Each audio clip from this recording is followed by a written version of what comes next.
Good morning, everybody. Good afternoon. How are you doing? This is Amanda, and this is a follow-up video to the red pill, blue pill, violet pill video that I did 2 weeks ago. I just looked to see how long ago I had done it, and it was 2 weeks. And I said to you then we would have a pause. We would allow that first teaching to integrate, and then we would come back, which is what this is. I've also promised you a meditation, which is not going to be on this video. And the reason is there are so many questions coming in on the back of that first video. I'd like to address those first. I'd like to also go over some of the teaching and add to it. And I've also got another layer of teaching as well. So it's going to be quite a jam-packed video, this one. Tried to make it yesterday, but the energy just wasn't right. Feels much clearer today. But I'm still going to just start with a prayer and an alignment to Archangel Metatron, and Jesus and Melchizedek, and Ashtar. Okay, Ashtar coming in as well. Just to bring in the right a level of information that's needed at this time. So let's just begin with that. So just feel your feet upon Mother Earth, and just become aware of your body, and then invite your higher self to come into the foreground to be able to steer you. Open all of our ears and eyes and all of our senses to be able to receive the information that's presented here, to take what resonates, to leave what doesn't, to plant seeds where seeds are needed, and to germinate where ideas already are for new growth and blossoming of understanding and wisdom, and also a calling back of wisdom that you already have acquired in previous lifetimes, but for whatever reason you might have chosen to put onto a back burner. So we call that back now as well. So this is like a re-remembering of truths. This is information that at some level of being you already know. The biggest irony, really, and misnomer is that when we incarnate onto Mother Earth, we forget a lot of what we've agreed to before we came down here. We also have a sort of collective amnesia a lot of the time in terms of what we've acquired in previous lifetimes, in terms of knowledge, wisdom, power, ability, just knowingness, and then we come down again for another lesson in Earth School, and also I want to say another blessing in Earth School as well. Now, as I said in my first video, Earth at the moment is still undergoing the experiment of duality, which, make no mistake about it, at a collective level we chose as souls many eons ago. And my first video, which is sort of a prerequisite for watching this one, talked about the fact that we were being given what I called the violet pill to help us transcend duality thinking and consciousness, so that we can take some tentative steps towards the next level of experiencing, which a large group of souls are choosing, and indeed have already chosen. And this next experiencing, I want to call it, is going to be the experiencing of unity consciousness, which hasn't existed on this planet for thousands and thousands of years. I'm actually being told it did once exist, and I'm being taken back to an energy of, don't quote me in terms of historical eras, but it's looking like Stone Age man, where communities came together and were much more able to work together, be together, that community spirit basically, which seems to have become very lacking in our 21st century world. So anyway, I'm not going to go over everything that I've already talked about, but I am going to start just by showing you a couple of cards that, as I was preparing for today, came out, and I just think they're so powerful. I really want to show them to you. The first one is from a deck called Sacred Destiny by Denise Lynn, and this was the first card that came out. which is the card of purity. So remember, this video we're talking about duality consciousness. And in duality consciousness, as I said in my first video, we remember and have that understanding front of mind that within the light there is some darkness, and within the darkness there is some light. The symbol of yin yang sums that up perfectly well. And of course the yin yang symbol is also about, and duality itself isn't just about light and dark, it's about many different things, whether that be masculine or feminine, animal or spirit, mind or soul. I mean, you can just go on and on and on, adult and child, whatever. But in this teaching that I'm doing, I'm really talking about light and dark, because it seems to be one of the battles that's been on our planet for many years, thousands of years, and we haven't been able to transcend it. So yeah, this is the first card that came up today, and I was just struck by its beauty more than anything. I mean, look at that. And of course, it's a nod back to that Cherokee saying, which is to do that within each of us there are the two wolves, the wolf of, let me just see, let me just get the actual words. I pulled it up so I could read it. You'll know it. A fight is going on inside me.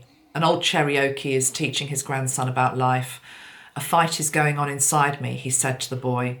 It is a terrible fight, and it is between two wolves. One is evil. He is anger, envy, sorrow, regret, greed, arrogance, self-pity, guilt, resentment, inferiority, lies, false pride, superiority, and ego. And he continued, the other is good. He is joy, peace, love, hope, serenity, humility, kindness, benevolence, empathy, generosity, truth, compassion, and faith. And the same fight is going on inside you and inside every other person too. The grandson thought about it for a moment and then asked his grandfather, which wolf will win? And the old Cherokee simply replied, the one you feed. I'm sure we all know that saying, and it's actually worth repeating here on a video to do with duality, because it is the truth. Having said that, there are other layers to this teaching that I want to bring in, and we talked about last time. We talked about that pre-incarnation we can choose which side of the battle effectively we are going to be on in any lifetime. And I'm going to answer some of the questions that came in on the back of that as well. So I hope I'm going to clear up all the questions that came in on the back of video 1. But anyway, yeah, that card of purity is just stunningly beautiful, I think. But what we have to accept is that something that looks that pure and beautiful, whether it's whatever it is, also has within it the shadow side as well. The second card that came out was this card of power. And I think it's very striking. And what it says to me is that why people may well be attracted to the darkness in this lifetime is because it can give them a false sense of power. Power over another, power over much more than just one person. So it's to do with respecting the fact that the darkness is actually powerful, not to be needs to be respected in the same way that the light needs to be respected. Two very potent energies at play in our world. And when I say it has to be respected, I don't mean bow down before it. I just mean know what you're dealing with, basically. Okay, you have to know what you're dealing with. So the other cards that came through this morning were from the Universal Oracle cards by Christina Georgieva. And I just thought it was interesting because this card came out, which was an obvious, which is the card of the shadow, okay, which talks about fear, pain, trauma, and dark night of the soul. But it kept wanting to come out with the masculine energy, okay, the masculine energy. And I just feel as though there's a nod to the fact that the shadow that we are able to see more clearly in our world now that is arising, we're able to see more of the dysfunction. We're able to, we hear more and more about some of the horrors that have been buried, basically, beneath the surface, or if not buried beneath the surface, we've just chosen to not look at it.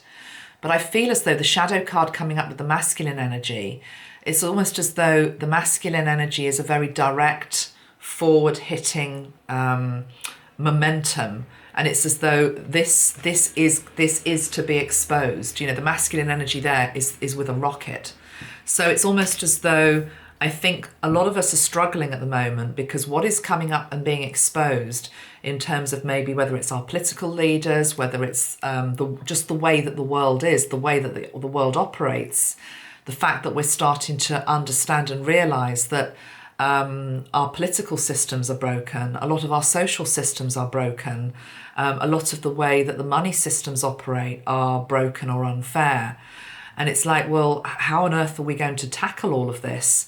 And rather than it coming up in a very sort of softly feminine way, it's actually coming up in a very direct masculine way, which and I feel as though many people are feeling quite overwhelmed because it's almost like, here's a dollop of shadow for the world to look at, okay, and process that. And then before you even have had chance to process and integrate that, there's another dollop being served up. So it's quite overwhelming, but I feel as though it's coming up in the way that it needs to come up, in a very masculine way, a very direct way. And also I'm hearing a very non-negotiable way, okay? So the next two cards that come up though sort of answer how do we deal with that? Which is, we have the card of perspective and we have the card of receiving. So at the moment in our world, we're being asked to shift our perspective. And I'm going to talk about the blue pill and the red pill and the violet pill again at the moment, because this phrase about being red pilled is often used in terms of I've woken up to a new perspective. I'm going to take it way beyond politics, okay, because a lot of people are just getting stuck on it and fixated on the political aspect of it. It's so much more than that. It's so much more than that. And it isn't identified with any one party, and it's not identified with any one politician. And if you're just looking at it at that level, you're just looking at one tiny percentage of what this awakening actually is about. So what's happening is we are being forced really as a world to change our perspective. It's a bit like a hanged man moment in the tarot, where we're being forced to sort of look at the world upside down and realize and try and make sense of it. Well, you can't make sense of the world if you're looking at it upside down. You actually have to just, this is why we're being given the gift of 2020 vision this year, to see what's there, to process it, to integrate it, to heal it, to deal with it, and then to see beyond the horizon of what we presently have in our world and to bring in something new. But also this card of receiving feels really important as well, which is that it's an acknowledgement from Spirit that because you're being forced at the moment to look at things in a different way, which can be very challenging because most people will cling on to their old beliefs because they don't want to let them go, because it's easier to stay with what you think you know than to be challenged into something new. But we're being forced to look again at our world. And so therefore Spirit is saying we know this is hard, and we therefore are opening up a well of love and support for you to receive, to nurture yourself in this instance. You're being asked to see the bigger picture, the bird's eye view, which is something you are able to do at higher self level if you stop looking down at the ground, okay? You have to be able to, everything that I'm going to be saying in this video, we're going to have to be linking into our multi-dimensional self to understand it. Because if we're not linking into our multi-dimensional self and our higher self, we're not going to understand it at a very three-dimensional level, a third-dimensional level. So I'll help you with that, and Metatron will help us with that so that we get what we need from this video. But certainly there is just this acknowledgement that looking at this stuff is challenging, and Spirit acknowledges that. So I think to start off, I'd like to go over this whole red pill, blue pill thing. Now, I've just said to you that I am not linking this to any political movement. I'm not linking it to Q. I'm not linking it to QAnon. I'm not linking it to Donald Trump. You can if you want to, but I'm not, okay? I'm talking about this in a much, much broader sense in terms of awakening and shifting our consciousness.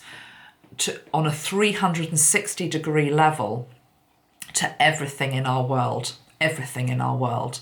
And I'm going to go back and share something which I've got a piece of writing here, which I've had in my possession for quite a number of years. I used to teach numerology workshops, and I might do again actually. But the point was that I found this man, and he's an American self-help author. He's called Steve Pavlina. I will put his website details below because I'm going to read out some of his words, and I want to credit him and give him a shout out. Now, I don't follow Steve, and to be honest, I checked on his website yesterday just to make sure he's still alive, he's still doing work, he's still doing good work by the looks of it. I don't know, I just stumbled on this article that he did about the blue pill versus the red pill years ago. And I'm going to read you a little bit about it, and then we're going to do some flip chart work in terms of what we understand now the blue pill to be, what we understand the red pill to be, and then we're going to look at the violet pill again, which is what Metatron gave us, which helps us integrate both and then go beyond it. So these are Steve's words, okay? I don't know if any of you know Steve, but he looks like a good guy to me. And he's talking about 1111. This is why I found it, because I was doing a numerology workshop. You know that I talk about 11 all the time, okay? Because 11 is linked to Metatron, 11 is linked to awakening, 11 is linked to the wake-up call. The red pill basically is the wake-up call, okay? So these are Steve's words. I'm not going to go on for ages, but it's just really important to get the basics down here. He says 1111 basically acts like a glitch in the matrix of reality. Explaining it via the reticular activating system may give you some solace at first. I think he means the rational mind.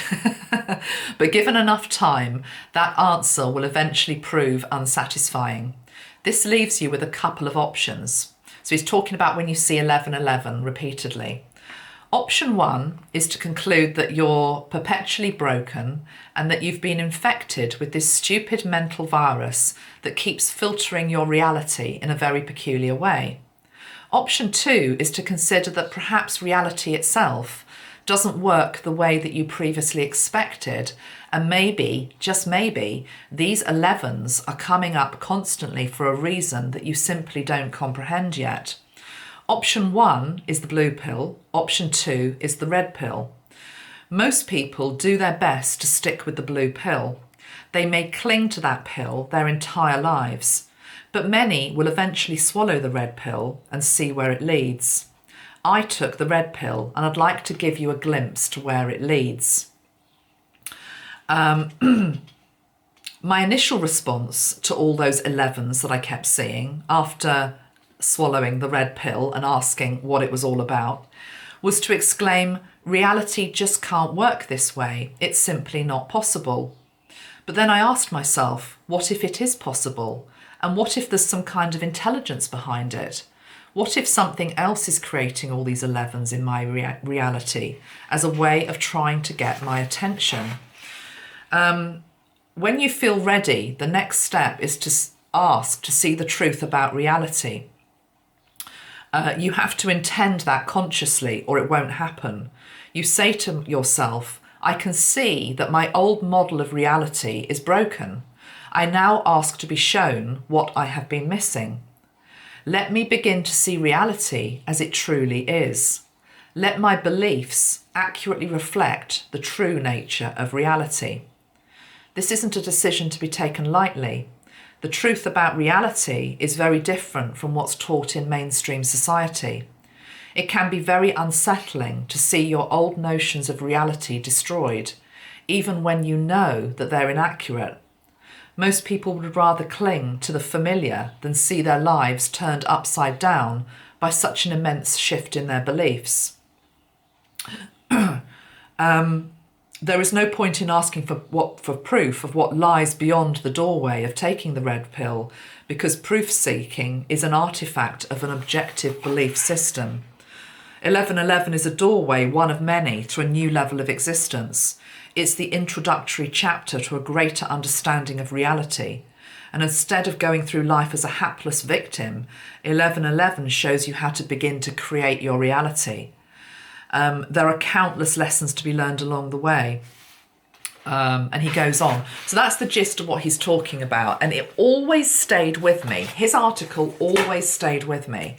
And obviously it's built around the premise of the 1111 phenomenon. Let's just look then at red pill, blue pill, and what we actually understand them to be. I'm going to explain this picture that I've got up there in a moment because it links into the multidimensional self. One I prepared earlier. So we've got blue pill and red pill. Blue pill, I think we can basically say, is an unawakened state.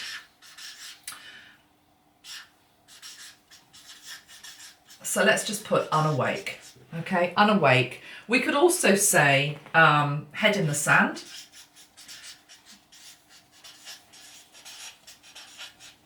We could also say refusing to see.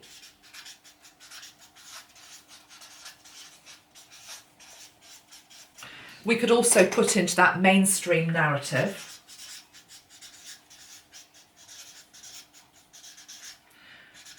In terms of mainstream narrative, I would include in that certain parts of media. And I don't wish to offend anybody, but I'm also going to put into it some organised religions who tell you what to believe and force you to stay within strict parameters of this is the way it is, this is the way it's been taught, this is what we've been told. You may not think outside that box. So an example of it would be within Christianity. If, as I did, growing up as a Christian, I started to get into the belief of reincarnation, which I do believe. I believe in reincarnation. And I remember one day trying to bring that up within a church setting, and the look of horror, complete and utter horror on people's faces, because I had challenged what was outside of the box, okay? You're not allowed to talk about that if you are sitting in the church setting that I was sitting in. Just one example. There are many examples like that. So blue pill, we can also put it in dimensional terms. I would also put it's linked into 3D. 3D. I've done videos before on what 3D is, what 5D is. It's interesting that often we jump from 3D to 5D because 5D is here. 5D is the red pill. 4D, I personally feel, is a stepping stone. 4D is a stepping stone between these two. And I don't want the whole video to become about dimensional states, but third dimensional reality and thinking, very much focused also on the material, okay, and just the material. So we could, somebody who's just lives for work, has to, does their 75 years on the earth, goes to work, pays their dues, pays their taxes, doesn't step outside of that particular matrix, doesn't want to question it, doesn't necessarily want to open up on a deeper or wider level in terms of metaphysical matters either. Okay, it's very much a blue pill type analogy. But really it can all be summed up by asleep. Okay, let's just put asleep. Although I've got something to say about sleep because that's really interesting. Something Metatron told me about being asleep yesterday. Okay, red pill, conversely, of course, is when supposedly we are awake. Okay, so red pill, we have awoken. Now, my main bugbear with the spiritual community at the moment is that this state of being awake and red-pilled, seems to be just so tied in to a political narrative, particularly the Trump and QAnon stuff. And it's almost as though it's been hijacked by that tranche of energy and belief. There's nothing wrong with that. If you believe that, you're free to believe that. I'm not saying anything against it, but I just get frustrated because it's so much more than that.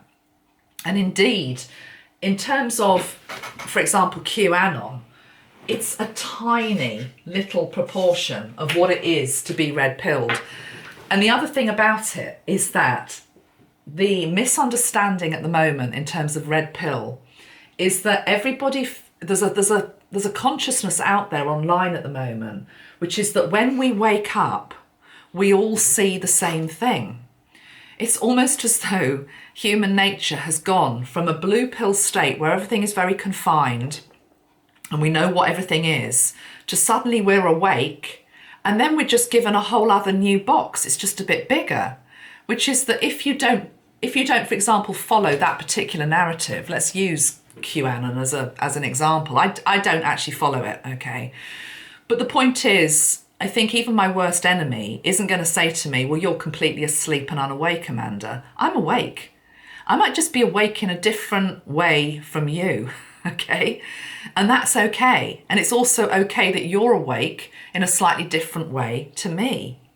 It's as though humankind can't help but even put a box on what it means and what it looks like to be awake, okay? If you're awake, you have to be following this narrative. And if you're not, you know, you haven't really got it yet, have you? You know, maybe in a year or so, you might wake up more. I think that's a real human construct. What Metatron said to me yesterday about this asleep and awake state, he explained it like this, because I tried to do this video yesterday. He said to me, think about when you're asleep. When you're asleep, let's just talk about physical sleep, but yes, let's use it as an analogy for also being unawakened spiritually and metaphysically. We know that when we go to sleep at night, there are many different stages of sleep, okay? Many different stages of sleep. I can't remember what they're all called. I know one of them is called REM.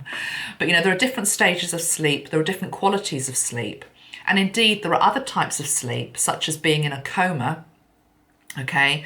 And also the other example he gave me was being deep frozen, okay? So it's like that's something to come in the future where, you know, you're actually frozen in time, literally in ice, and then brought back. You know, it's like something out of a sci-fi movie, but it might very well come in the future. So that is also a sleep state, okay? As is coma, as is all of the different stages of being asleep. But yet we just say, it's like there's no word, there's just one word to describe all of that. And he says it's exactly the same with people that we say are still blue-pilled or asleep or unawoken. He's saying you're not seeing the variance. And I'll just put it in colour terms, all of the different colours, all of the different shades of blue, he's saying, that are within that. You're just judging it as one unawakened blob of humanity, okay? Whereas actually there's all these different shades and variants. So too is the awakened state. Just because you've taken the red pill and you're awake, there are many different flavours, there are many different tones, there are many different ways and things that you're meant to be experiencing. You are a human soul that came to have an adventure in this lifetime. And so that what God does not want is for us all to wake up and be fixated on the same thing, feel the same thing is important, focus on the same thing basically, because it's a huge universe. So we're all going to wake up in a slightly different way. So please, please, please, as a spiritual community, can we just drop this whole duality consciousness that we're bringing in to awakening? Because we're jumping from almost like the frying pan into the fire. And what I've been observing in the spiritual community with pretty much horror over the last couple of months is that the bitchiness and fighting within this camp is really bad. It's really bad. It's like, if you don't know this, you know, you're sort of, it's a bit like being at school. You're not one of the cool guys. You know, that's what it feels like. It's like you're not one of the cool guys because you haven't got it in the way that I've got it. I'll also say at this point that one of you yesterday sent a comment in, and I'll just paraphrase it. What you were basically saying was that you'd been red-pilled for a while now, and you felt very frustrated and angry at the people around you in your community, your family, friends, whatever, who were still asleep, along the lines of, when the hell are they going to wake up from this state? When the hell are they waking up? I'm here. Why can't they wake up and see what I can see? And what Metatron reminded me about that is, firstly, we must never ever judge where anybody else is, because where anybody else is in terms of their soul evolution is exactly where they are meant to be. So again, it's literally like we've built up this bloody big wall between what it is to be blue-pilled and what it is to be red-pilled. And the people in this camp are getting a bit preachy and judgy about the people still here. Well, that's not spiritual, is it? That's not 5D, So we have to let go of that. And the other thing about it, and I was taught this by Spirit a while back, I had my butt whipped on this one, because I went into judgment on somebody in my life who is, by all intents and purposes, pretty asleep, okay? They're pretty much in that blue pill camp. And in the past, I used to get very frustrated about it, literally, like the person said to me yesterday, when are they going to wake up, When are they going to be on my page, And unintentionally, but I did do it, I was putting myself higher than this other person in my life who was down here in the blue pill category. I'm awake, I'm aware of what's going on, why the hell aren't you being able to rise to me? And firstly, I was slapped down by Spirit, which is like, don't you do that. This person down here is exactly where they need to be, okay, and has actually got something to teach you up here still. But the other thing I was then shown is the person that was here, blue pill category. It was such a humbling moment, because it's like, they've done this before in another lifetime. Don't you appreciate that? You're being given a chance in this lifetime. This is where you've got to go into multidimensionality, guys. You're being given a chance in this lifetime to wake up, to see things afresh. They've already done it. They've already ascended to a certain level in other lifetimes. And what, I have to be honest, pissed me off at the time, it really pissed me off at the time, was because I was in this energy of sort of like, but I'm doing all the work. I'm doing all this spiritual work. I'm doing this healing, I'm doing this teaching, look at the difference I'm making, total spiritual ego. Okay, we have to watch for that, total spiritual ego. What the hell are they doing? What the hell are they doing? They don't seem to be doing anything. And the Spirit said to me, they're there to support you in another way, okay, steer you in another way, but they've already done it. And then they showed me this person's guides, basically, their guides. And their guides, they were just surrounded by the Great White Brotherhood, okay? I did up their numerology of their name. They're a 33 master number, surrounded by the Great White Brotherhood. And I was actually told, and this is the bit that pissed me off, it was like, in this lifetime, they don't actually have anything to learn. They've done it before. They're here to help you get it. And at that moment, all of the scales around my eyes just fell. And I was able to look at that person in this camp and think, oh my God, yes. Are you getting what I'm saying? Because I think, to me, it was just such a moment of profoundness. So sometimes look at those people who you're judging, or even if you're not judging them, you're just looking at them thinking, oh, poor them. They don't know what I know. They're not awake to the ways of the world and what's actually going on. You don't know what they have been in another life. You also don't know, and this is where it gets into a bit of a mind thing, multidimensional lives. We're all living different lives at any one time. We are multidimensional selves, and we're leading parallel lives. We are able to live different lifetimes at any one moment, okay? So how do you know that the person who's standing in front of you, who by all intents and purposes looks completely asleep, and like, what the hell are you doing? You're just buying into all of that old narrative. They might be doing what you're doing or even at a much higher level somewhere else in some other universe. And this is where I'm going to bring this painting in. It's actually a drawing that a friend did for me a couple of years ago. Hello, Mona, if you're watching me. You painted this for me. It was actually done, linked into the Freddie Mercury energy. Okay. Maybe, is it... I'm actually going to read the message. The thing about it is it says time is fluid, just like our thoughts. So it brings in the energy of different lives, different timelines that we may well be experiencing at any one moment. But yet all we are able to identify with, and it's good that we can only identify with the life that we're living right now, i.e. I'm sitting here at this desk talking to you. It's May the 19th.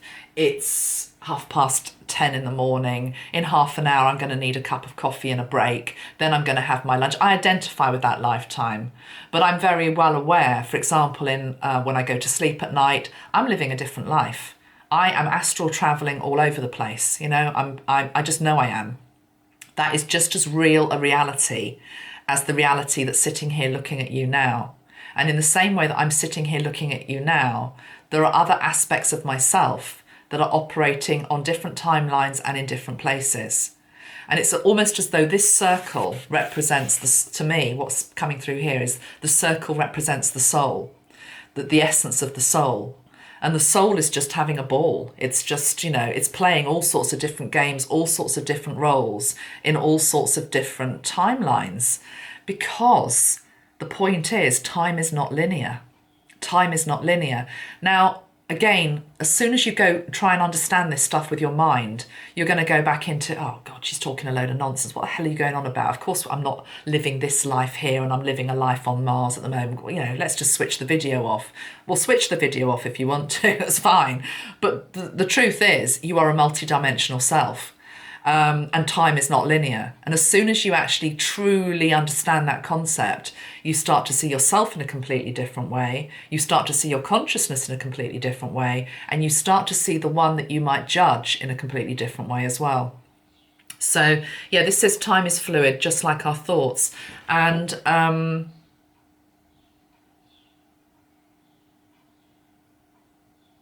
it links into Freddie Mercury's faith, of which I know nothing about, which is the sorry guys, I can't, you know me and words, I'm a bit dyslexic when it comes to saying words, Zoroastrian faith.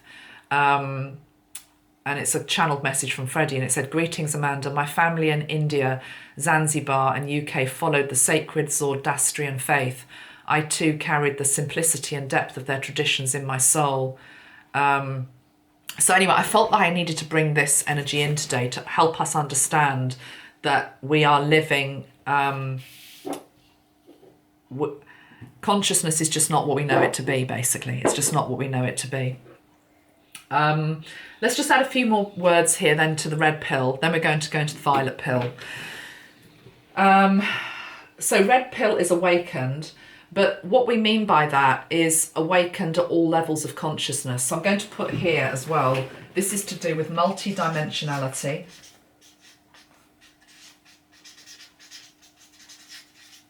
Multidimensionality. It's to do with time not being linear.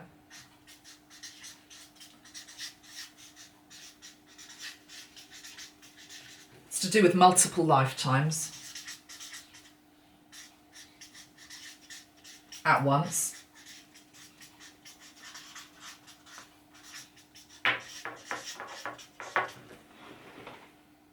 It's to do with opening up.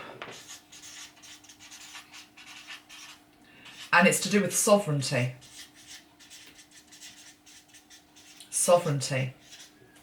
If I'm a sovereign being, then I'm able to make my own decisions. I'm able to discern what I believe the truth to be. And this again is why don't let other people tell you this is the truth. Don't let us just go into little cliques. We do that because we feel safe. It's like, oh, it's safe because I'm in my little clique and everybody agrees with me here.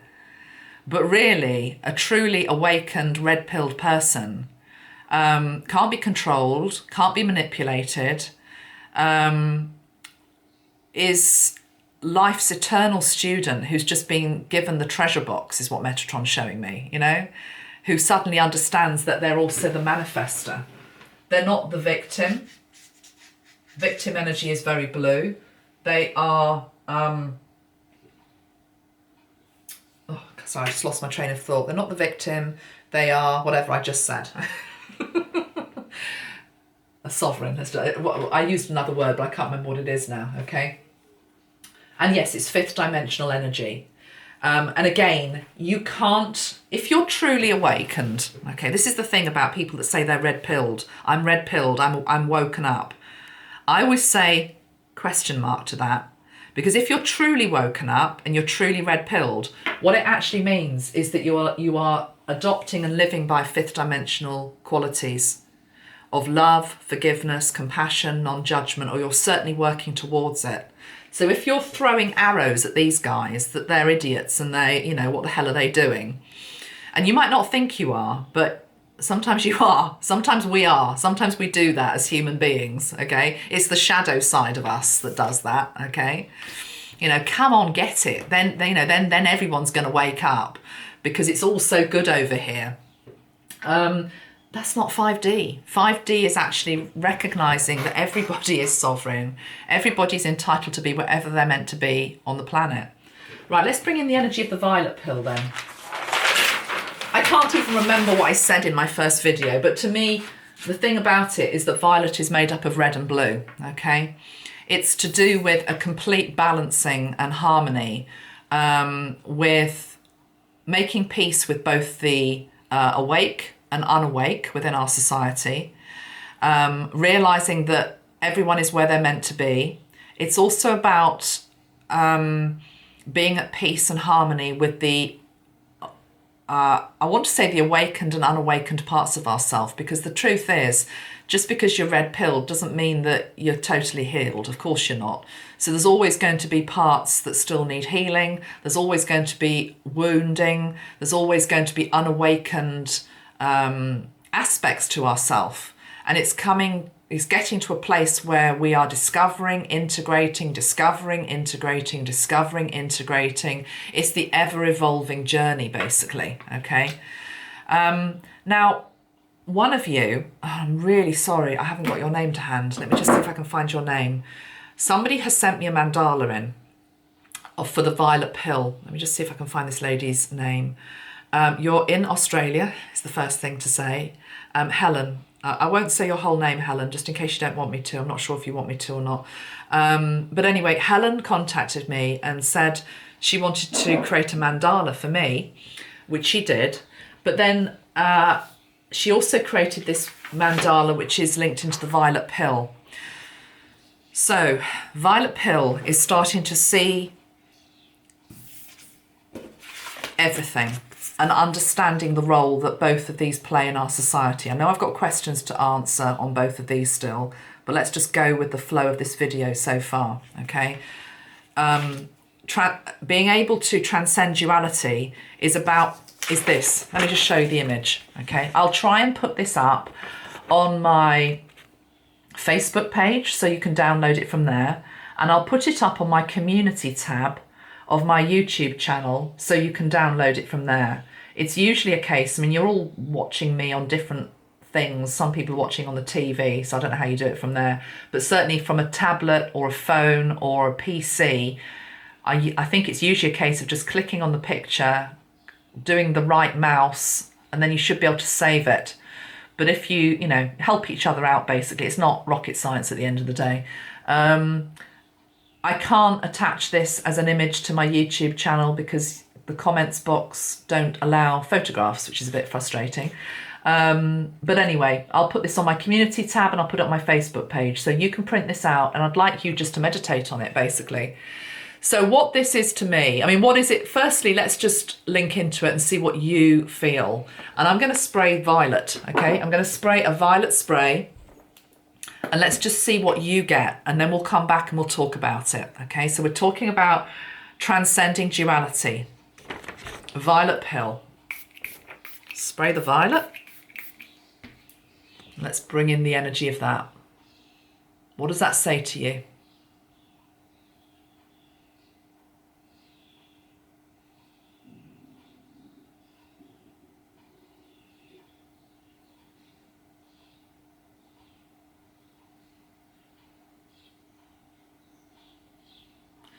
In fact, I'm being told what's happening here is this is an activation. So I'd like you just to look at that, and I would like you to take that symbol into your third eye. I'd literally like you to imagine that that symbol now, with your permission, you need to give permission. If you're ready and you feel as you want to, you don't have to, but if you're ready, take that symbol and the energy of that symbol into your third eye and just let it float there until it wants to fully merge and flow in. That might happen now, it might happen later, but it's work that needs to be done. So this is basically seeing life through a completely new lens. It's where the violet energy has come in and has transmuted anything that needs to be transmuted. It's also brought in the violet ray of forgiveness. But it's seeing life truly through the eyes of having transcended duality. Or if not fully transcended duality, because we're all at different stages, being able to see duality in everything and everyone.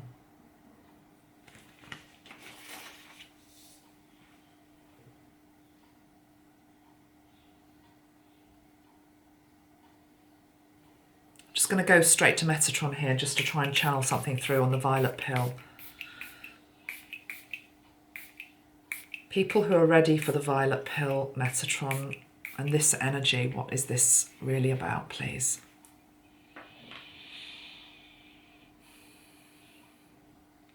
Being at peace with what you see. Being at peace with what you see at higher perspective level.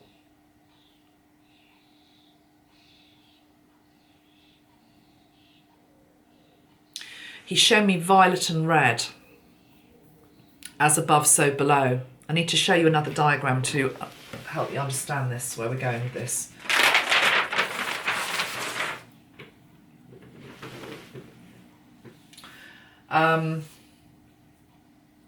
This says hero and this says villain. Because the thing about being able to truly understand light and dark in our world doesn't mean that we turn a blind eye to suffering. That's why he showed me the red and the violet. Because what we are able to understand at a higher perspective gives us peace in terms of peace and understanding in terms of why things are the way they are and why people are playing these different roles. Why the hell would they do that? But just because you've got that understanding doesn't mean that at red level, i.e. earth level, if you see somebody suffering as a consequence of the villain, you don't try to do something to help, okay? Because the experience here with life is whatever role you've chosen, light or dark, then there is always opportunity for you to add more to the pool of positivity and hope and healing, whatever you've chosen pre-incarnation. There's always that. So it's not about ignoring suffering, but it is about being able to see from a different perspective so that you get why it's playing out. Now let me give an example here, and then we are going to take a coffee break and come back, okay?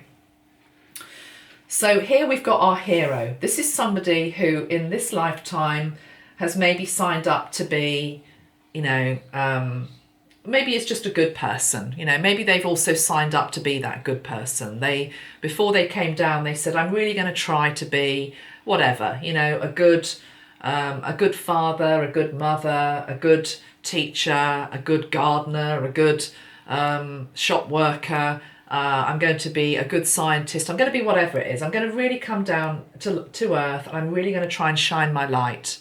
And I'm going to do my best to bring the essence of my being and the best of what I know into this role, and everybody understands that person, you know, or certainly, you know, they're easy to look at. Okay, they're easy to look at. At the end of the day, nobody flinches from that, do they? Nobody flinches from that. It's like, okay, we understand that. Good for you, you know. Hopefully I'm one of them. We understand that. The thing is that pre-incarnation, for duality to play out in our world, which is that at the moment, until we choose a different way, we have chosen a planet of lessons as well as opportunities. And if there are going to be lessons and opportunities, you need people to play the different roles to give you the lesson, to give you the opportunity. It's that simple, basically. So for the game of duality to continue on our planet until we choose that we don't want it, but we're still choosing duality at the moment, unfortunately, but hopefully it will change at some point. But until that happens, you need the two teams. Otherwise, there's no game. So these people here choose in this incarnation, okay, I'm going to come in and I'm going to be the villain here. I'm going to be the person that does something to this person that really hurts them. Maybe I'm going to be the one that betrays them. Maybe I'm going to be the one that hurts them. Maybe I'm going to be the one that I don't know, just creates havoc in their life or really hurts them. I'm going to be that person. And at earthly level, you look at this person and you just think, you shit. You know, God, you know, how the hell, who are you? You know, look at you, you know, and, you know, look at what they've done. Look at what they've said, you know, are a horrible person. Let's shun them. Let's push them away. At earthly level, I understand it. Okay, it's what we do. But this is the violet and the red. This is where it comes in. Violet and red bring in the magenta ray. At higher level, this person is giving this person an opportunity for something. This person might have come down to want to learn about forgiveness. Okay, that's a big one. A lot of souls sign up to learn about forgiveness. How can you learn the lesson of forgiveness and be the one to grant forgiveness and be seen to be, oh, well done, you've learnt to forgive from that terrible situation? How can you be given that opportunity unless somebody does something to you? You can't. It doesn't work. It just doesn't work.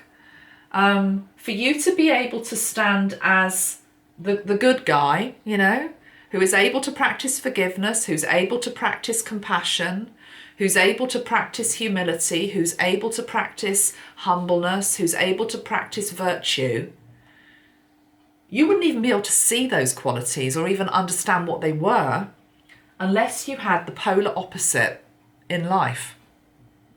You just wouldn't. So at a very individual level, the one that comes in to actually teach something to this guy, can you see that when we start to bring judgment into that, it gets a little bit messy? Because pre-incarnation, these souls have agreed to serve each other in that way. And the other thing you need to understand is that this is just one dance, basically. And it might be a very messy dance in this life.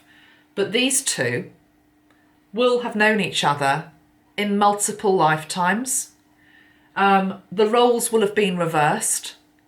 The roles will absolutely have been reversed. You can also have karma sometimes coming into play, not always. Karma's a whole different subject, maybe for another video. But, you know, it may very well be that there is some karma to pay back or give out. Karma is both giving and it's a two-way thing. But let's not get too confused with the whole karma thing. Let's just try at this moment just to see that these two people are playing the dance that they're meant to play because it's what they signed up to pre-incarnation. At an earthly level, you look at it and you think, oh, God, it's ugly. Look what this person's done to that person. But yet, without this happening, without this person holding that energy, this one isn't able to maybe wake up. This person isn't able to, I don't know, extend the olive branch, whatever it is that that soul wanted to learn. Now you take that into a much bigger situation in terms of the world and the goodies and baddies in our world. Sorry, that's my stomach, I'm hungry. Hungry for a different way for us to be, basically.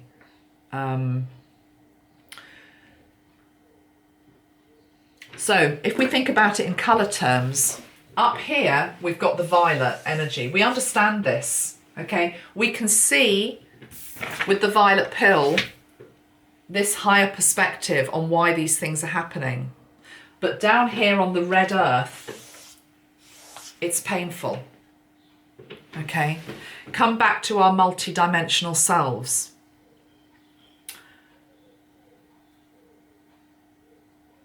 Come back to our multidimensional selves. At earthly level, it hurts. There's suffering. I need to help that person. Of course. Of course. Nobody's saying don't do that. But at a higher perspective and at some aspect of your own understanding and your knowing, because you're multidimensional, you know that this is true. Okay, I'm going to take a break. We've done 56 minutes. I would encourage you to maybe just pause the camera. No, not pause the camera. Yeah, pause my video. Go and get yourself a drink, and then we're going to come back and I'm going to answer some questions that have come in, okay? So that's what I'm going to do. I'm going to go and grab myself a coffee as well. Much love. See you in a bit. Hello, back again. Makes me laugh. Videos at an hour, most people would say, right, goodbye. And I'm like, no, come on, we're going to go deeper in. That's just the sort of person I am. And I very much appreciate if you're still here and you've come back from your coffee break. So, a few other observations. I'm going to go into some questions from you in a moment. But I wanted to bring in the energy of children, because usually when you bring up the energy of duality and understanding light and dark, which has to bring a level of which makes you question whether you can truly judge another if they've actually taken on a role to teach somebody something at soul level that they've wanted. And usually what happens when people get triggered about that is that people will go to the most emotive cases that are out there and say, well, what about that? What about this? And the truth is that there is no exception. There are no exceptions to the rule. So let's look at children, because it's a very emotive subject. What I was always taught, and what I truly believe, is that we are so tied up as human beings with regard to this linear timeline that we are holding on to for dear life.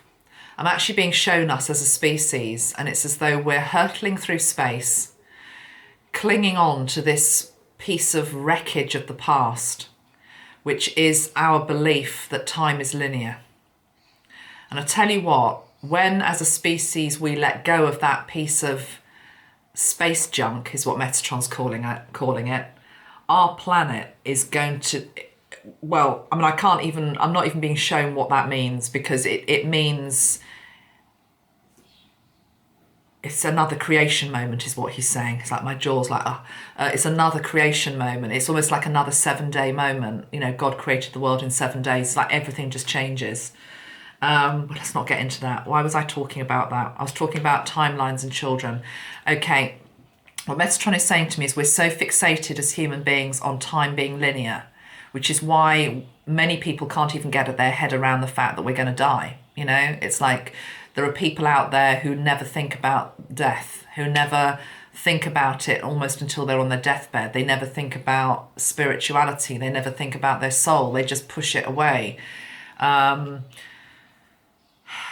But yeah, if we truly can link into the fact that time is not linear, then when you look at a child who may be suffering, I'm not saying walk on by, so don't accuse me of that, because that's not the teaching here. The teaching is the violet and the red, which makes the magenta, okay, which is to do with being in the present moment. So if you see a child suffering, of course you go and help it. Of course you do. But I am going to add something to that, which is that at higher perspective understanding, that child that you might be seeing as, let's use another word here, victim. Okay, the victim. And this person here, villain. This child might be the oldest soul on the planet. Indeed, many of them are ancient souls. The ones that tend to sign up for the most difficult experiences, the most awful struggles, are often, not always, I'm not God, I don't have access to everybody's Akashic records here, but I'm just being told that often they are ancient, wise souls. Who, again, if you think about it in terms of what are we to learn, maybe this person here, the villain, is learning something from the experience of doing something to this victim, okay? Equally, the victim is learning something from the experience that he or she is in as well.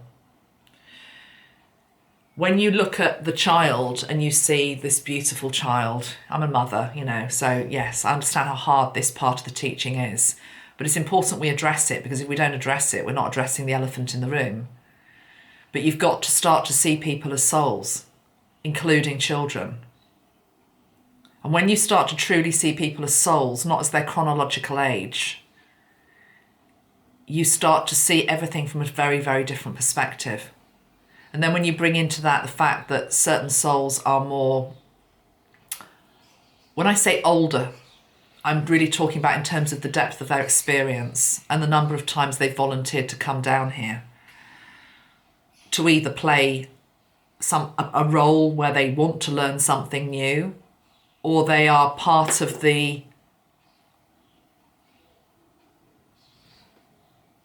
play, for want of a better word, that group or these two have chosen. I know that triggers a hell of a lot of people, and I know some people won't want to accept that, and that's fine, you don't have to. But I'm saying to you, that is the truth, as far as I understand it. There are no accidents in the universe. There are actually no true victims in the universe either. Again, that's probably even more contentious subject. But truly, if you look into duality at a very deep level, you get to a place whereby there are no victims. There are just souls having experiences. And those experiences might be the most beautiful, wondrous things, and they might be the most horrendous, disgusting, awful things. The soul, not the body, the soul, the body houses the soul. The soul is the one that comes into the universe wanting the adventure.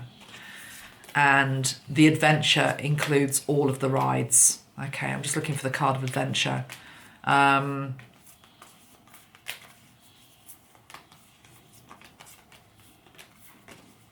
There was a card of adventure that came up yesterday that I thought was very telling, that I chose yesterday, or came through yesterday. Where is it?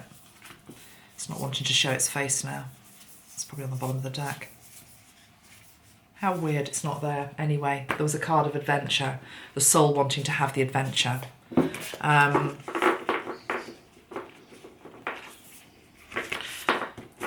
Let's go to some questions.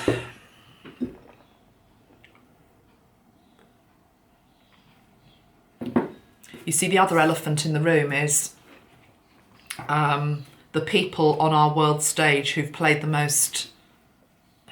biggest role of villains in our lifetime, or in the collective's lifetime. And usually you have to look at every single person individually and every circumstance and every event, but it's usually the darkest deeds are to show humanity also what it can do to itself, what it can do to each other, where a particular strand of fanaticism, for example, leads.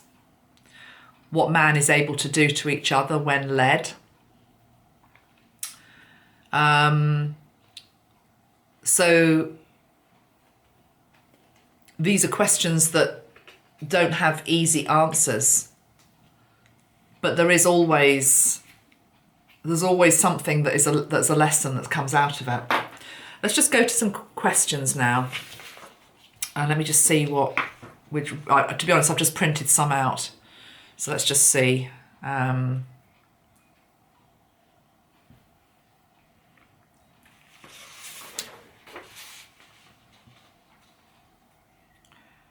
trying to keep it on certain lines today because it's such a vast subject. Okay, Why Waho has written this. Hi Amanda, another beautiful enlightening video. Thank you so much again. I'm loving being able to watch your inspiring videos almost every day. Thank you. I'm confused about something mentioned in the video and I hope you can shed some light, please. If every light is the flip of a coin, choosing to be on either the good side or the bad side of duality, then what is there for God to judge at the end of this life? Yeah. If the bad guys were just playing a necessary role because we live in a dualistic world, then have they really done any wrong? They chose to take one for the team. In this life, by playing for the dark side, how is that something to be judged? Is judgment really even a reality on the other side? I hope you and Metatron can help me understand this concept. I think you've basically answered the question for yourself, which again is that at higher level, God does not judge. Again, that's a deeply triggering thing for a lot of people to hear because we've been brought up lifetime after lifetime after lifetime, which is that if you sin, you go to hell. And if you're a good guy, you go to heaven. Ultimately, God seeking expression through the many fragments of soul that are out there, which are also part of God. God ultimately does not judge. Now, it's a really hard one, I know. Now, let me just go to Metatron because he did say something to me once, last video about this, with this particular question. So let's assume that somebody has signed up to be a real nasty piece of work, okay, in this lifetime. They are one of our modern day villains, okay? They're one of our modern day villains. Now, you can give a name to that if you want. Lots of people are bandying all sorts of names around on the internet. So let's just take whoever you think to be one of the evil guys at the moment, whether you call them deep state, cabal, baddie, whatever, you know? Let's just take one of them. Do you know the film James Bond? Do you know the James Bond films? In James Bond, he's given a license to kill. Okay, he's given a license to kill. And what Metatron said to me, and it stayed with me, there's something in this, which is as though there's a lot, kill is a very emotive word, I know, but it's like a license to kill means that you, if you've taken on that role, then what comes with that role is going to be a certain level of stuff. Let's just call it stuff, okay? So it's almost like a license to do that because you're trying to, in the game of duality, you're trying to maybe wake these people up over here to say, hold on a minute, that's not right, you can't do that, that's not the way that we want our world to be. There's going to be an uprising of people that come together and say, actually enough of that, we want a different world. Put down your swords, we'll put down our swords, let's move on to a different paradigm and consciousness altogether. But for that moment to happening, that awakening moment to happen, where enough people just get to the point where it's like, no, you know, we are choosing a different reality. We are no longer going to accept this darkness in our midst. We're no longer going to accept that that is acceptable, that that is normal, that that is just par for the course, that these things happen. Enough of that, okay? For that guy to wake these people up to that level of, for him to wake these guys up, from their inertia, okay, they have to do something, okay? They have to do something. So they're given, what Metatron keeps saying, a license to kill. It's like they're given a license to kill, but this is the point. Beyond that license, there is a price to pay. So if you know the James Bond movies, for example, he is allowed to, I think it's right in saying, he's allowed, for example, to take a life because of the greater good of what he's trying to achieve, you know. So if he takes one life, for example, he's actually saving, I don't know, 100. But say, for example, he went rogue, okay? He went rogue. And actually, he doesn't just take one life, he takes, you know, 100 lives. Then we've got the scales that seem to come in. And then it's almost like, actually, we said you could play that role, okay? We knew that you were going to play that role to wake up that portion of the population, and that you were going to have to do that in a way that was going to shock, because otherwise, how can the other side come back, you know, come back. But yet you've gone beyond that. You've gone beyond the remit, basically. And I'm feeling, and I'm not 100% sure on this, but what I'm feeling is there's almost like there's a remit. And then beyond that remit, there is, when I say there's a price to pay, again, I'm not being shown an old-fashioned hell in terms of being thrown into the fiery pits. If you want that to happen to them, that's your stuff, okay? That's your stuff. That's not God. God doesn't want to throw anybody into the fiery pits. What God will do is actually, you've gone past what was acceptable, what the remit was to, you know, with that role. You are now going to be in an enforced separation from me for longer, because that's the ultimate purgatory. The ultimate purgatory in hell is being separate from God, from being separate from the light. So it's almost like there's a welcoming back into the fold, but not yet, because hold on a minute, you do need to look at what you did there. You signed up for this pre-incarnation, and that was sort of ticked off because we understood why you had to do that in this duality game. But actually, you went rogue. You did it to a different level. That wasn't part of what was signed up for. So I don't believe that they come down with a completely blank sheet in terms of what they are able to do. And I'm talking very generally because, I mean, there's probably 110,000 different examples of what we could be talking about here, okay? I'm really applying this to people on the world stage at the moment. And I'm just wondering whether to bring a couple of them in at this point, because I was told a piece of information about one of them, which again is hugely triggering, but I've been told it, so I guess I have to deliver it. Okay, so one of the people on our planet at the moment, and I'm not saying whether I even agree with what is being said out there, okay? Let me just say that at the outset, and let me repeat that, because I know some people are going to not hear what I've just said. I am literally just saying what I have read out there. I'm not even saying that I agree with it. So we've got Bill Gates, okay? We've got Bill Gates. I would quite like to look at his energy, actually, maybe on another video and just see what I get. But certainly what I'm reading, you know, online, a lot of people who have taken the red pill are basically saying this guy, who obviously is a billionaire, is behind the drive towards potential forced mandatory vaccinations. And this seems to be linked to some form of population control. Again, I am not saying that I agree with this, but it's what's out there. These vaccinations are linked to some form of population control to keep the population down. Right, let's say that were true. Let's say that were true. Let's say that's what he has signed up for. Again, I'm not confirming that that is the case. Let's just go with this as an analogy. What Metatron said to me about that was, okay, so if that were true then, and it was a hypothetical question, if that were true, and if this guy is trying to force through mandatory vaccinations to control the population in some shape or form, okay?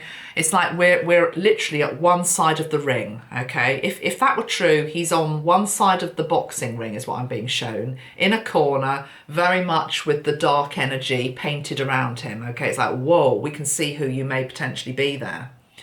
Metatron saying, in terms of duality and higher consciousness, look again. Look again. Haven't you got a world that is exploding in terms of population? Yes. Have you not got a population of the world that beyond a certain point gets completely and utterly unsustainable for everybody? Yes. Right. So at human level, you can understand that things such as war and famine, natural disasters can come in to regulate this population. There's a name for that, by the way. It's one of the natural laws of the earth. I can't remember what it's called. It's called something. I've read about it many, many times over many years, that the earth just seems to have this natural mechanism for being able to control its population, effectively. Not a nice thing to talk about, but the truth is, beyond a certain billions of people, none of us can survive. The planet can't sustain an infinite number of people upon it. So it's almost as though, okay, well, I can sort of see that, yes, so something might have to come in, even though it's ghastly, to sort of control this. But then we've got somebody such as Bill who comes in, okay, as a human being who might allegedly do that. And suddenly it's like, oh, but the rules don't apply for that because he's a human being. Well, what if he was actually acting at a higher level to help curb a population that beyond a certain point brings everybody down, everybody? I just want you to think about that because it's what I heard. And I'm not saying I like what I heard. I'm not saying I approve of what I heard. I'm saying it's what I heard. But at some level, at a higher dimensional level, if you're able to see it at a higher dimensional level, that we have got a world that is completely and utterly overpopulated already. We're projected to get even more populated going forward. The Mother Earth is straining at the seams with the number of people that are incarnating upon her. We're going to be getting into water wars. We're going to be getting into food wars if this continues. We're going to be getting into wars over natural resources because there is not enough for everybody. So what if, and it is only a what if, this guy who just happens to be this man has been tasked with something which is about actually reducing population. At soul level, at higher level, pre-incarnation, now what do you think about that? There's no easy answers. There's no easy answers. This is why this work with duality will push you totally and utterly out of your comfort zone. And again, it's what Metatron is saying. Remember I was talking about the red pill, blue pill. There are different levels of awakening with the red pill. How far do you want to go with it? Let's go back to Steve's words that we were talking about earlier on in this video.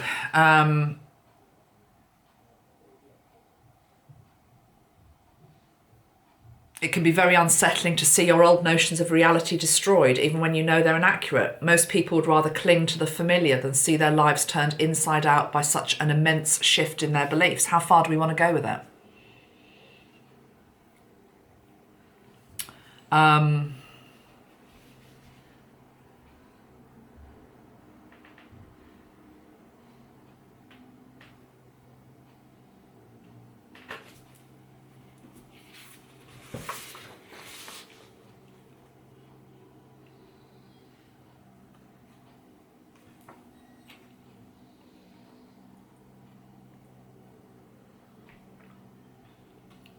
This is an interesting one from Lacia. Sort of, I think probably along the same lines of what I was just trying to say, Lacia, about remits, having remits. Thank you so much, Amanda, for this important teaching. It is the very essence of everything, going within and owning all of my stuff. Still, when the humanity at some point in time agreed on playing this game, we also agreed on the rule that nobody gets hurt. However, at some point the game started to go wrong, and the dark side broke those rules and started to play by their own rules, ignoring the original plan. Yes, we have played both parts and been both good and not so good. I know I have, all possible roles in order to have the best possible learning experience. But even the galactics have said that it's gone too far. Love and light to the darkness because they need it the most right now, because they don't see the spark of God in them. Even darkness is light when it's purified. You see, that's the interesting thing about darkness. The colour black, for example, is actually where all of the colours of the rainbow are within it. You just can't see it. All of the potential is there within it. You just can't see it. I'm just wondering whether to go much further in this video. I did actually draw one other little diagram for you, so I'm going to show it to you. And we're going to just talk briefly about the QAnon thing, which seems to be so many people are talking about online. And within the QAnon community, they talk about white hats and black hats. And the white hats are basically the good guys, and the black hats are the not so good guys, you know, the cabal, the deep state, whatever. And what Metatron showed me with this, it's just a very good visual illustration, is this is my very bad illustration of hats. White hats. So I know they don't wear hats, but you know, just let's use the analogy because it's a good one. These guys wearing the white hats, okay, Metatron showed me these dirty, great big splodges of dirt all over the white hat, okay? Dirty, great big splodges of darkness, okay, on the nice, clean white hats. You know, the people that are being lauded as the heroes, okay? They too have got their dirty stains, all right? They've too got their shadow. They too have got some darkness within them that they might not be showing you, but it's there, okay? Let's get real, it's there. The dark hats, the black hats, okay? I haven't drawn it very well, but what Metatron was really wanting me to show is that on these black hats are these little circles of the most sparkling diamond light. But you can't see them. And in some of these guys, it's totally invisible, actually. You can only see it on the exterior of the hat, okay? Literally doing almost like a 360-degree turn in terms of, really? Can they be that bad? One of you actually wrote to me and said something along the lines of, Amanda, you said 95% of people on the dark side have light. What about the 5%? Okay, I don't remember saying that, but I probably did. The truth is that everybody has light within them. It's just that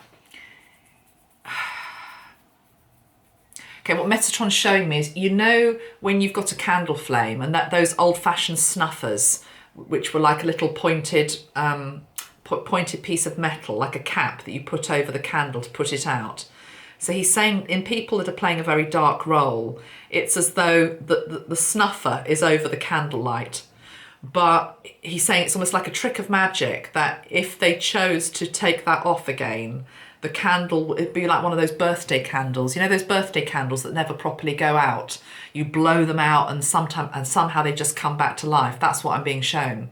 So even in the darkest individual on the planet, whoever that may be, whoever you think it to be, whoever you judge it to be, there is still light within there. There is still the opportunity of light. And something came to me, which was that this comes back to our inner journey. And our relationship with our own shadow, which is that unless we can get to a point whereby we can own our own darkness and our own shadow, our own hatred, our own prejudice, our own jealousy, our own judgment, until we can do that, how the hell do we expect the people that are carrying the much heavier, darker energy on this planet to remember to take off the snuffer from the candle, okay? And remember their light? We can't. Because ultimately what we're trying to get to is both sides putting down their swords, as I said in that first video. For that to happen, these people have got to at least start to remember that they've got light within them. And these people have got to start remembering that actually don't just keep projecting onto these guys the whole time.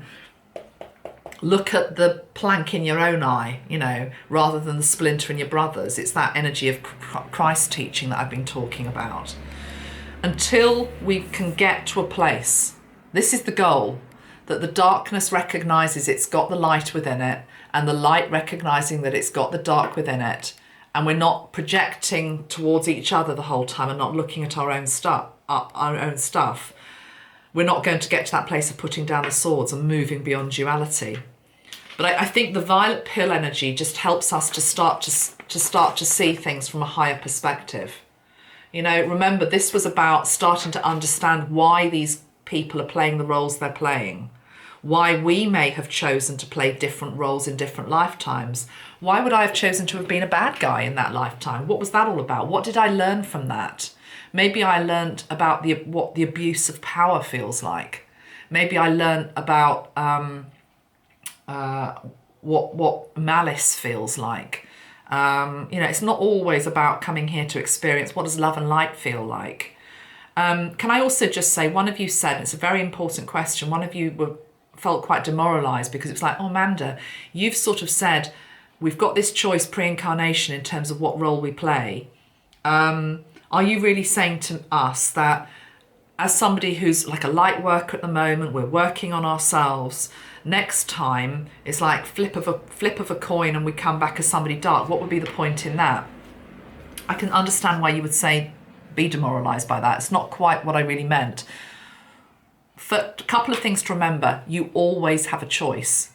Nobody has to take on, nobody has to actually necessarily even incarnate back. I don't believe that you have to keep, there's this thing about eventually getting off the wheel. The point is that there can be huge gaps in terms of your lifetimes. You can be dormant, you know, as a soul, not wanting to reincarnate back for thousands of years if you choose to be. You know, so nothing is forced. And it's not forced that you have to take on the flip side of the coin, okay? It's just the fact that you could if you wanted to. Now, let me just try and articulate this. Say you're somebody, I mean, the truth is, I suspect that once you've gone beyond a certain point with light, and integrating light and integrating your shadow, understanding all of this from a much higher perspective, you start to get to a point where you choose light, okay? But I just wanted you to be aware that that doesn't always have to be the case.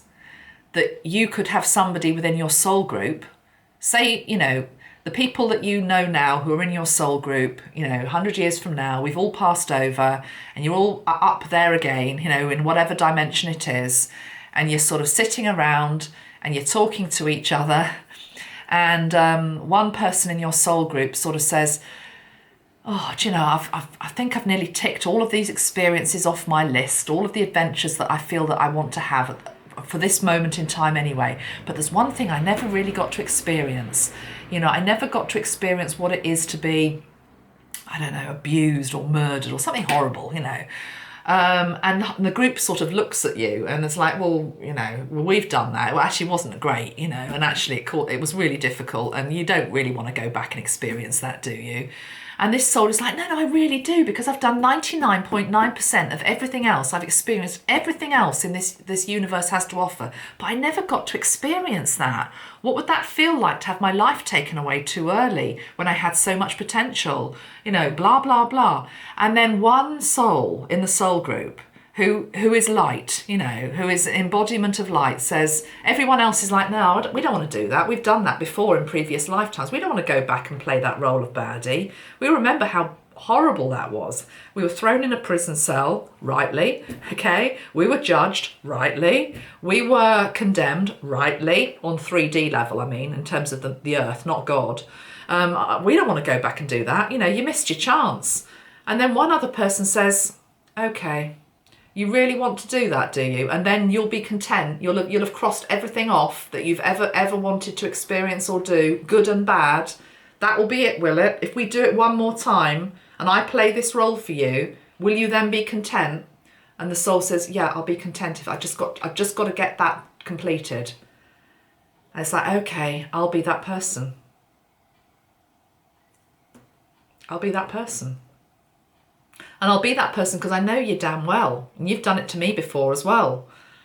So we cannot understand this subject just using a very three-dimensional, rational mind mentality. We have to see this subject from soul perspective. We have to see everybody else as a soul. We have to link into the multiple lifetimes that we have had, including those we may be having right now at this moment that we're not aware of.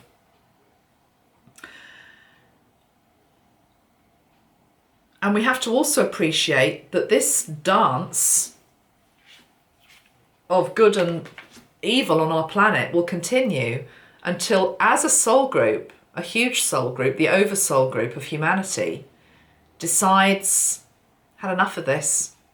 I can actually see that you, the bad guy, wearing the black hat, for example, I can actually see that you have got God in you, you've just forgotten.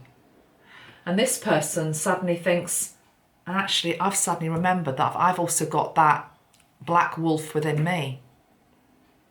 I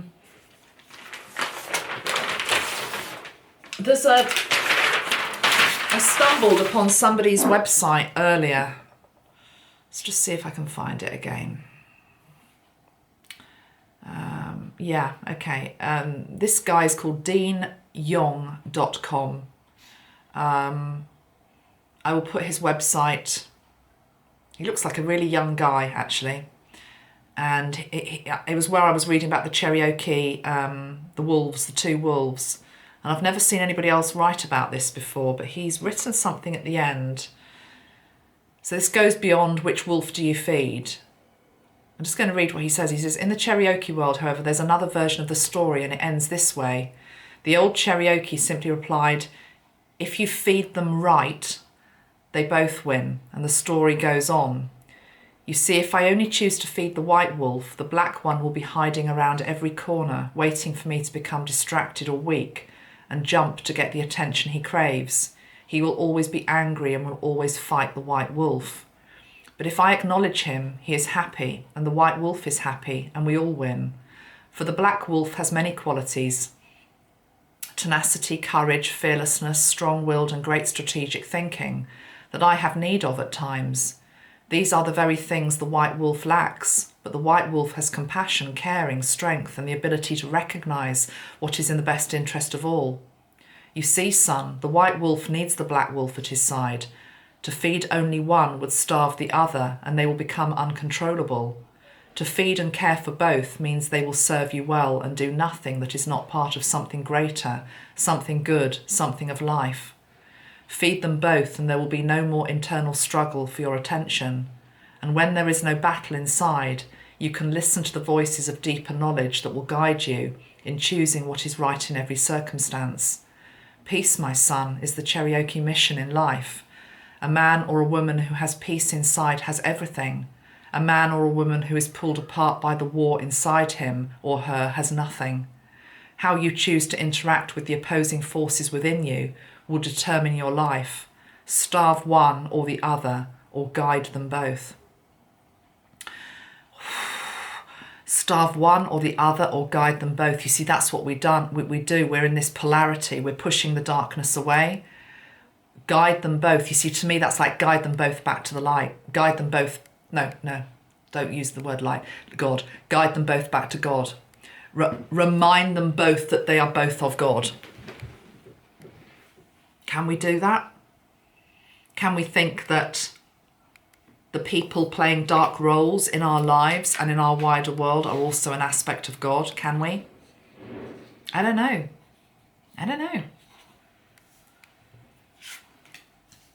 But that's the teaching, guys. For today, I think that's the teaching. I think I'll end with I must just show you one thing. I'm going to end with a card, but I also want to show you one thing.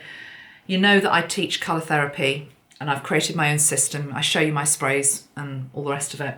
But there are also there are many colour systems on the planet, but the two that I particularly link to, one is colour mirrors and the other is aura soma, both quite similar in lots of ways. But I just want to show you these two bottles because they are the bottles of light and dark. The colours is actually deep magenta rather than black. Black's quite a hard colour to get in a bottle, but anyway, it represents darkness and light. In both systems, this is aura soma, this is colour mirrors, This is the Metatron bottle. This is the bottle of duality. This is called duality within the colour mirrors system. This one is the Metatron bottle within the Aurosoma system. What I find so interesting is that they've reversed the colour and light. So here, with this one, we've got, I can see the darkness. So imagine this is a person. I can see the darkness in that person. I can see the darkness in you. I can see the darkness in that situation. It's right there in my face, in the conscious part, okay? I can see it. But look what's lurking underneath. The light is there. It's just how can it get through this gloopy shadow stuff, okay? But then within the other, the counter bottle, we've got, this is the light. You can see my light. Look at my light. Look at my light. This is who I am. I am a light worker. Look at that. How beautiful is that? But yet on the bottom, look at that darkness. It's the same vibration. They're the same vibration. It's the energy of duality again. So I think they just so perfectly illustrate it. Within this one, because it's a little bit active, we've got specks of the magenta going into the clear, okay? So some of this darkness is coming into the clear. And this one, I must admit, I've shaken it up a bit, which hasn't helped, but you can see some of the, again, the two colours are merging. You see magenta as a colour energy. They're both magenta. Let me just spray my magenta bridge. Magenta is a colour which is the colour of the teacher. It's the colour of the healer. It's the colour of forgiveness as well. It links into the energy of forgiveness. It links into the colour of, or the energy of heaven and earth. The being no separation. We're back to the coin, you know, which I showed you in the first video. Dark and light, just two sides of the same coin. God loving the coin. God loving the coin. Okay, let's end with a card. And then I'm going to get this uploaded.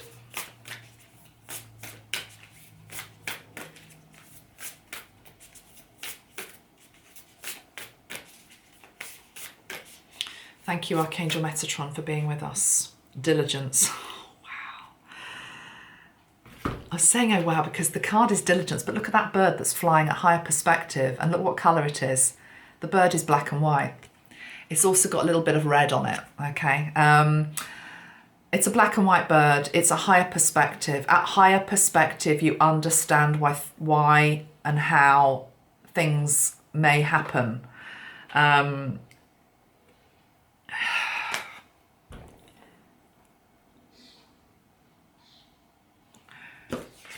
At higher perspective, this bird is able to see that everything is as it's actually meant to be. Look at the neatness of those fields.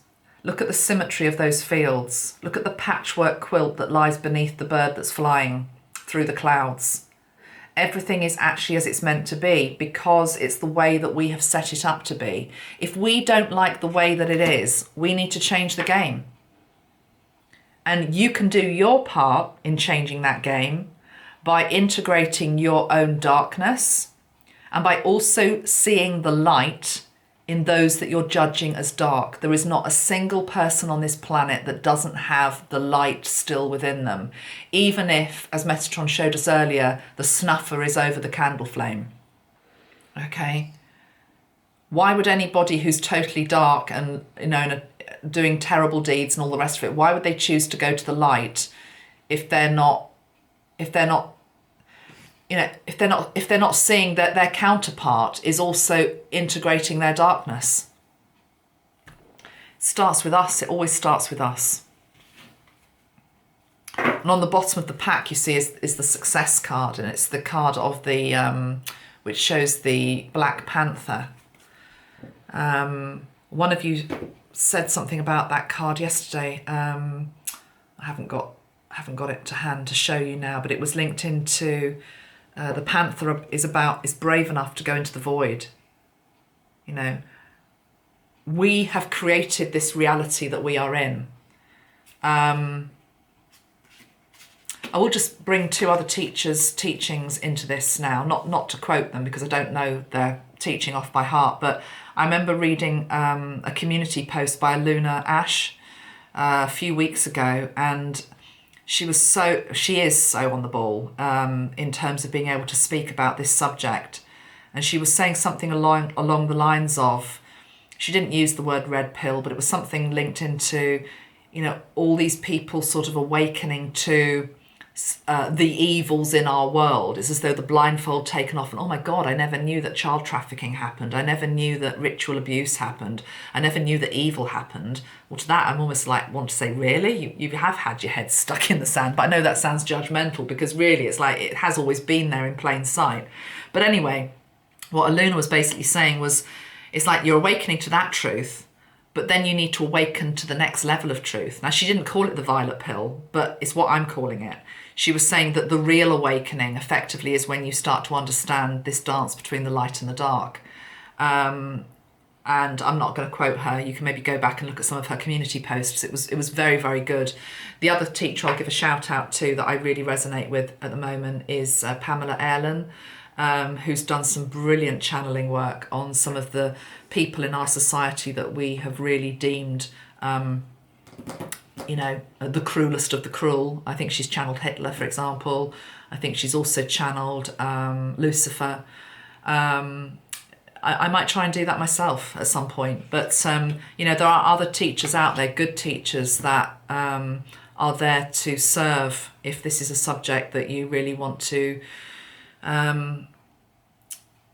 sink into deeper. But, it goes back to what Metatron says, how awake do we want to really be? How asleep do we really want to be, and how awake do we really want to be? Waking up to the fact that there is darkness in our world is literally just like, what he's showing me the analogy of having been asleep in bed, and it's like you're turning on the bedside light, and it's like, oh, okay. But actually the real awakening is then getting out of the bed, pulling back your curtains, looking out on the day, and then starting to understand the roles that everybody's playing and why they're playing them, and why the game is still even happening. And then starting to heal your part in why the game is still happening. And every time we sort of point a finger at another, every time we judge another, we are adding to the game of duality. But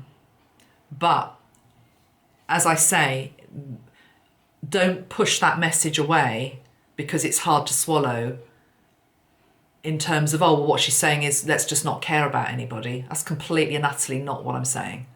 I'm completely and utterly not saying that. I'm saying that these teachings give you an understanding of why it's happening at a higher perspective. And then we can choose as a soul group to change the script if we want to. But it doesn't mean that down on an earthly level, we don't seek to help those who are suffering and in distress. But you've got to understand why the people that are enforcing the distress or the suffering are doing that. And at higher perspective, it makes sense. What's the saying that Jesus said? Love the sinner, but not the sin. It's maybe a good place to leave it as well. Love the sinner, but not the sin. That's what God is able to do, you see. When we talk about non-judgment, and that actually God doesn't truly judge anybody, there is no hell, there's no fiery pit, guys. You can choose to keep believing in the fiery pit if you want, but I don't believe in the fiery pit. And the reason for it is that the fact that God loves the sinner. He doesn't love the sin, certainly past a certain point.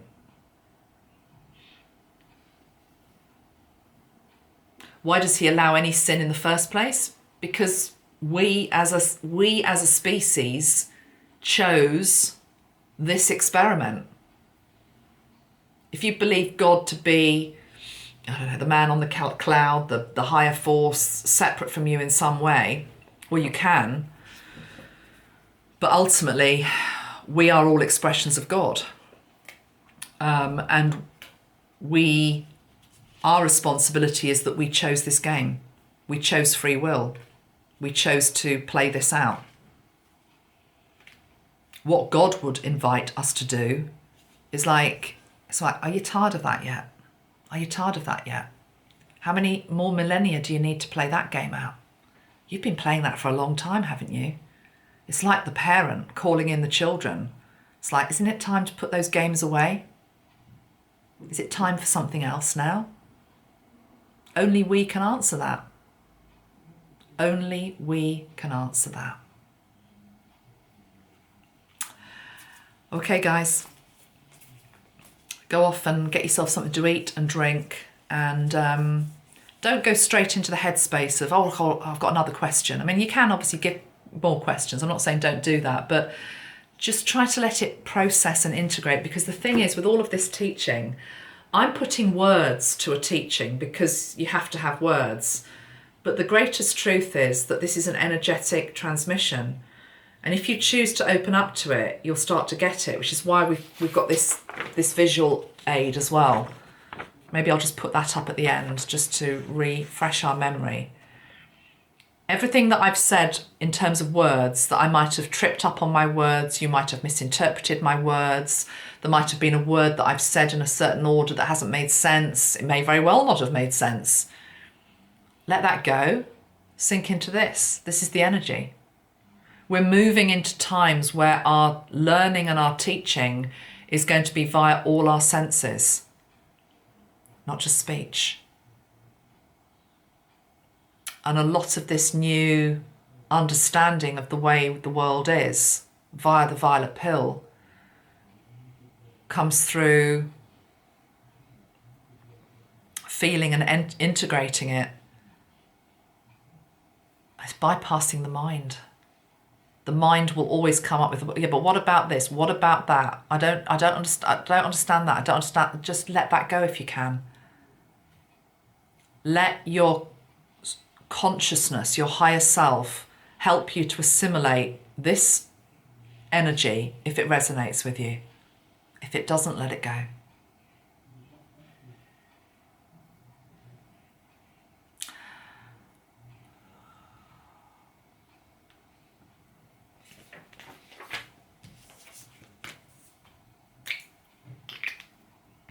Let's just end with sapphire peace,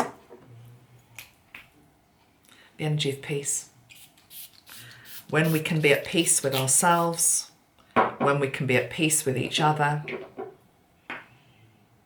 when we can put up the flag of surrender to the old ways, the old game, when we realise that we've all played all the parts, we've done all of the deeds that we're judging.